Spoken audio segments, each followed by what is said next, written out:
போல இருக்குது அப்படின்ட்டுலாம் நினச்சி ஒரு பெண் வீட்டில் அழுதுட்டு இருந்தா அப்படின்னா அந்த வீட்டில் நிம்மதி இருக்கவே இருக்காது.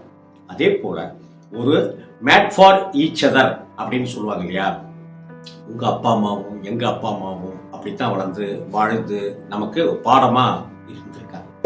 ஸோ இங்கே கணவன் மனைவிக்குள்ளார இருக்கிற பிணக்குகள் இன்னைக்கு பொருளாதாரத்தை தேடி ஆணும் கிளம்புறான். உத்தியோகம் புருஷ லட்சணம் அப்படிங்கிறதெல்லாம் இல்லை, உத்தியோகம் மனித லட்சணம் அப்படின்னு மாறிடுச்சு. கணவன் ஒரு பக்கம் வேலைக்கு ஓடுறான், மனைவி ஒரு பக்கம் வேலைக்கு ஓடுறாங்க. இப்படிப்பட்ட ஒரு சூழ்நிலையில சந்தேகம் அப்படிங்கிற ஒரு விஷயம் இல்லையா, நானே வேலைக்கு போயிட்டு டயர்டா வந்திருக்கேன், நீ என்ன ஆப்பத்தை பண்ணு இடியாப்பத்தை பண்ணு அப்படின்னு சொல்லிட்டு இருக்கிற அப்படின்னு ஒரு சண்டை வரும். ஊர்ல இருந்து போன் வந்துச்சு அப்படின்னு சொல்ல ஆரம்பிக்கும் போதே சண்டை அது பெருசா விரிசலாகும். எதுக்கெடுத்தாலும் முசுக்கு முசுக்குன்னு கோபப்படுறது, எதுக்கெடுத்தாலும் பாத்திரங்களை தூக்கி எறிகிறது அப்படின்னு இப்படிப்பட்ட சூழ்நிலையிலிருந்து